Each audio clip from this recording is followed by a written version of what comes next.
घर का माहौल आज बेहद भारी था। ऐसा लग रहा था जैसे दीवारों तक में गुस्सा और नफरत भर गई हो। हर शब्द किसी हथौड़े की तरह गिर रहा था और सामने खड़ी लड़की हर वार को चुपचाप सह रही थी।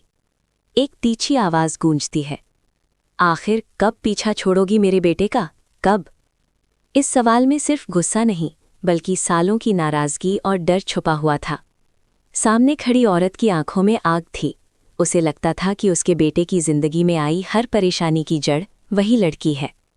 वो आगे बढ़ते हुए कहती है, पता नहीं किस मनहूस घड़ी में तुम मेरे बेटे की जिंदगी में आई। डिवोर्स हो जाने के बाद भी तुम उसे अपने इशारों पर नचा रही हो। ये शब्द सीधे दिल पर वार करते हैं। लड़की की आंखें भर आती हैं, लेकिन वो खुद को संभाल लेती है। वो जानती है कि जवाब देने से हालात और बिगड़ जाएंगे। गुस्से में डूबी आवाज़ फिर से गूंजती है, तुम्हारे उस बाप को ढूंढने की वजह से ये हादसा हुआ है। क्या सोचा था तुमने कि अपने बाप को ढूंढ कर ले आओगी तो मैं तुम्हें स्वीकार कर लूंगी? वो पल बेहद दर्दनाक होता है। लड़की को ऐसा लगता है जैसे उसके सारे सवाल, उसकी सारी कोशिशें, सब कुछ गलत ठहरा दिया गया हो। लेकिन सामने खड़ी औरत बिना रुके आगे बोलती जाती है, ऐसा कभी नहीं होगा, सुन लो तुम, कभी नहीं। घर में सन्नाटा छा जाता है। हर कोई ये टकराव देख रहा है, लेकिन कोई बीच में बोलने की हिम्मत नहीं कर पा रहा। वो औरत आखिरी वार करती है, तुम्हारा और वेद का डिवोर्स हो चुका है। इस सच को स्वीकार कर लो, अब तुम उसकी जिंदगी का हिस्सा नहीं हो। ये शब्द लड़की को भीतर तक तोड़ देते हैं। उसके लिए ये सिर्फ एक रिश्ता नहीं था, बल्कि उसकी पूरी पहचान, उसकी उम्मीदें, उसका सपना था। लेकिन आज उसे बार बार याद दिलाया जा रहा है कि वो अब उस दुनिया का हिस्सा नहीं है। लड़की चुपचाप खड़ी रहती है, न कोई सफाई, न कोई शिकायत। उसकी खामोशी ही उसका जवाब बन जाती है।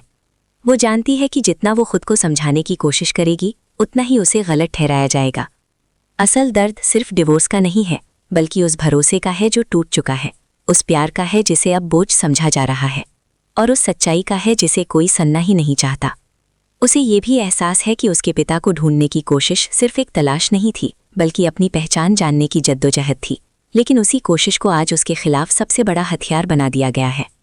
वो समझ जाती है कि इस घर में अब उसके लिए कोई जगह नहीं बची है, फिर भी उसका दिल मानने को तैयार नहीं है।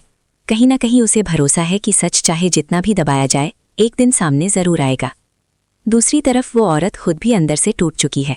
उसका डर, उसका गुस्सा, सब उसके शब्दों में झलक रहा है। उसे लगता है कि अगर वो इस लड़की को अपनी जिंदगी से पूरी तरह बाहर नहीं करेगी, तो उसका बेटा कभी आगे नहीं बढ़ पाएगा। कहानी अब उस मोड़ पर आ गई है जहां रिश्ते सिर्फ नाम के रह गए हैं और हर फैसला दर्द से भरा है। एक तरफ माँ का डर है, दूसरी तरफ एक लड़की की पहचान की लड़ाई। आने वाले समय में ये देखना बेहद दिलचस्प होगा कि क्या ये टकराव यहीं खत्म हो जाएगा या फिर कोई ऐसी सच्चाई सामने आएगी जो सब कुछ बदल देगी। क्योंकि जब सवाल सिर्फ प्यार का नहीं बल्कि पहचान और सच का हो, तो कहानी कभी भी आसान नहीं रहती।